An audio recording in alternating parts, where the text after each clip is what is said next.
I was mid-sip when she tugged at my sleeve. "Grandpa," she whispered, eyes wide, breath shallow, "you have to leave, now." Her voice wasn't playful, it was fear, wrapped in urgency. I blinked. Why?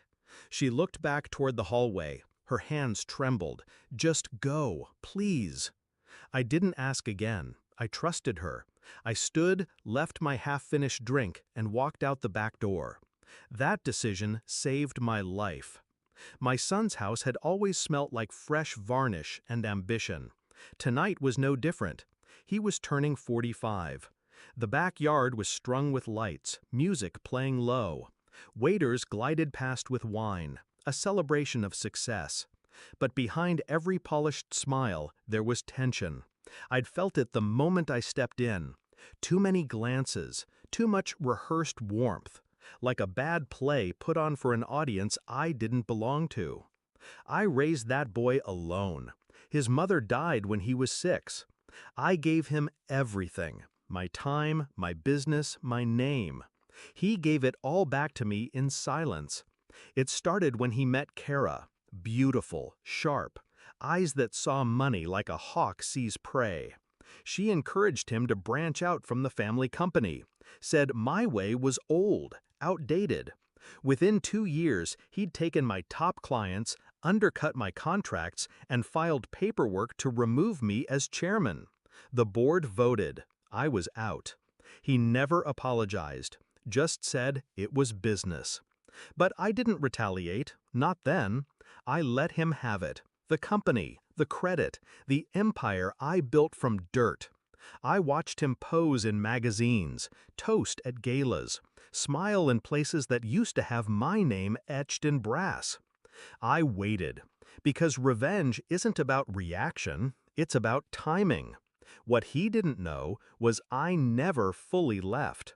I kept one loyal accountant, quiet, precise. Her job was simple: audit the audits. And what she found 7 months ago changed everything.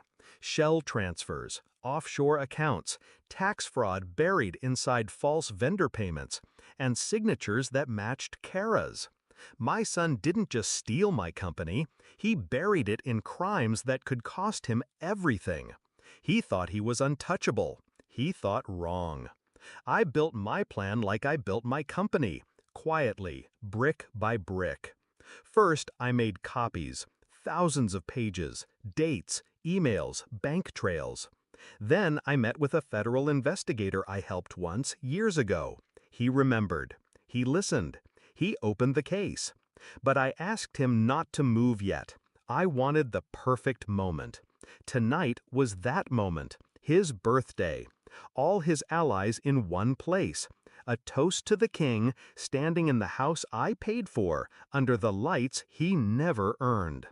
I had planned to stay until the cake, until the agents arrived, until the lights were cut and the handcuffs came out. But my granddaughter changed everything. I stepped off his property at 8:17 p.m. By 8:23, 6 federal cars pulled up. They walked in calm, badges drawn. I watched from my car, parked 3 blocks down. Through binoculars, I saw Kara go pale. My son didn't move.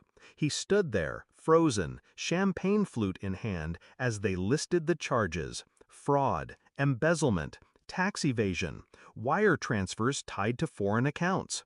I saw the moment he realized he wasn't the predator anymore. He was prey. They took him away in cuffs, her too. The guests stood awkwardly. Some pulled out phones. Others quietly slipped out the door like rats from a sinking yacht. My granddaughter called me that night. "I saw the documents in Dad's drawer last week," she whispered. "I knew something was wrong." She hesitated. "Thank you for trusting me." I smiled into the dark. "You saved me first." They'll be indicted formally next month. Lawyers are scrambling.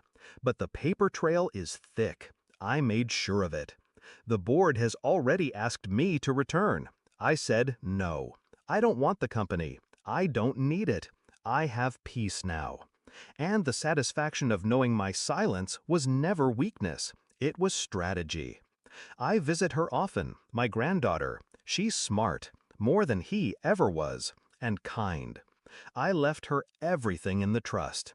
She doesn't know it yet, but one day she'll learn that blood doesn't make you family. Loyalty does.